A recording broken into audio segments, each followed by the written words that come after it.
Je m'appelle Win Kavolin, data leader de profession et également professeur indépendant en supply chain.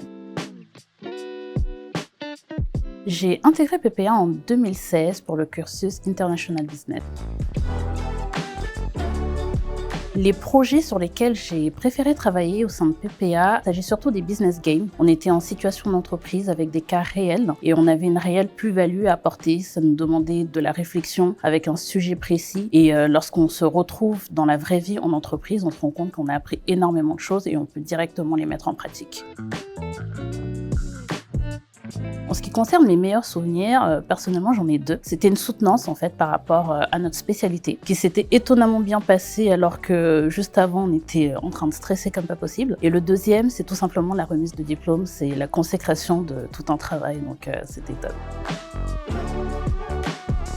Aujourd'hui, je fais plusieurs choses, c'est vrai. Donc, je suis professeur indépendant en supply chain, donc c'est hyper intéressant d'être derrière, en fait, si vous voulez, le rideau. Et mon activité principale, je suis responsable data. Au quotidien, c'est échanger avec les différentes parties prenantes, les différents métiers de l'entreprise. Dans mon cas, précisément, il s'agit de faire développer des outils et leurs fonctionnalités. Et je serai en charge de rédiger les spécifications, donc c'est-à-dire de décrire les contraintes, les objectifs liés à ce besoin-là, pour que les équipes techniques, donc les développeurs, puissent le développer. En plus de ça, il y a la gestion d'équipe en charge, elle, de saisir la donnée, donc les accompagner au quotidien afin qu'elles puissent faire remonter les différentes anomalies, alerter en cas de problème et trouver à chaque fois des solutions opérationnelles et fonctionnelles liées à l'activité.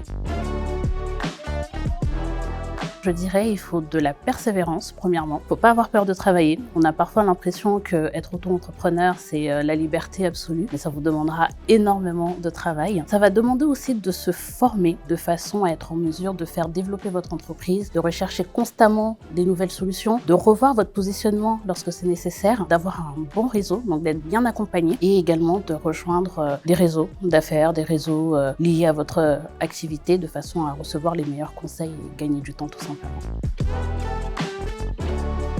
Et j'ai créé l'entreprise Yesha Traiteur qui met l'accent en tout cas sur la cuisine fusion, donc le concept afro-siapéen qui est une inspiration d'Afrique, d'Asie et d'Europe. Pourquoi? Tout simplement pour faire voyager les gens lorsqu'ils mangent. Moi personnellement, je suis origine du Congo-Kinshasa. Je vis en France, donc la nourriture que l'on trouve en Europe, je l'aime. Et j'aime beaucoup la cuisine asiatique et je trouvais que c'était intéressant d'essayer de fusionner les trois, sachant qu'aujourd'hui on a toujours de la fusion entre deux. Le but c'est vraiment de faire voyager les gens tant par rapport au palais et tant par rapport à la vue, parce que j'estime que tout commence par la vue et par la suite on a tout simplement envie de goûter.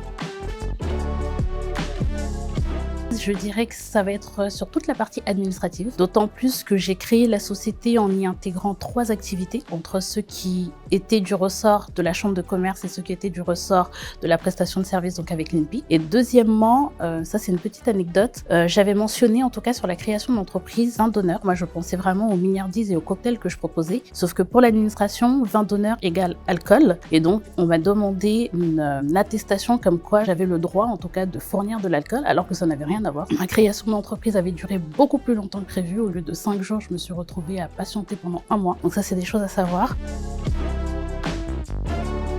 Je lui conseillerais de rester focus. Lorsque l'on a différents cours, il y a des thématiques qui peuvent nous plaire, d'autres qui ne nous plaisent absolument pas. Mais ce qu'il faut comprendre, c'est qu'on aura besoin de tout ce qui nous est enseigné pour la suite. Aujourd'hui, par exemple, si vous décidez de vous lancer dans l'entrepreneuriat, eh bien, vous allez vous rendre compte que le marketing, c'est important. Donc, les cours de communication vont être importants. Les cours de référencement sont importants parce que vous allez vouloir développer votre activité et potentiellement vous inscrire sur Google My Business. Vous allez avoir besoin d'être bien référencé sur Google. Donc, tout ça, ce sont en fait des cours qui parfois peuvent paraître barbants. Alors plus tard, lorsque vous allez vouloir un petit peu élargir votre spectre, en tout cas d'activité, vous allez vous rendre compte que tous ces cours-là avaient un but et aujourd'hui, ça va constituer en fait votre capital de connaissances tout simplement. Restez accrochés et le Bac+5, c'est super important en France. Aujourd'hui, moi, j'exerce dans une activité qui n'a rien à voir avec le diplôme que j'ai eu. Donc, je travaille dans la data alors que j'ai un master en commerce international. Mais le Bac+5, c'est vraiment le sésame pour pouvoir faire tout ce que vous voulez par la suite. Il faut vous accrocher.